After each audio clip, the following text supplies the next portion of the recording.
Mga ka-G, naniniwala ka ba sa kasabihan na ang tunay na magkakaibigan ay hindi nag-iiwanan?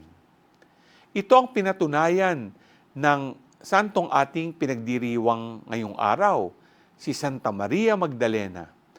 Simula nang magkaroon siya ng pagkakataon na makatagpo si Jesus, nagtiwala at nanampalataya na si Maria Magdalena. Doon nagsimula ang kanyang pakikipagkaibigan kay Jesus. Hanggang sa pagpapakasakit at kamatayan ni Jesus, siya ay hindi nawala ng pag-asa sa Diyos na hindi siya mabibigo. Kaya gano'n na lang ang saya niya nang makita niya na muling nabuhay si Jesus. Siya ang nagdala ng mabuting balitang ito sa mga apostol na nagdulot ng malaking kagalakan sa lahat ng sumasampalataya kay Jesus.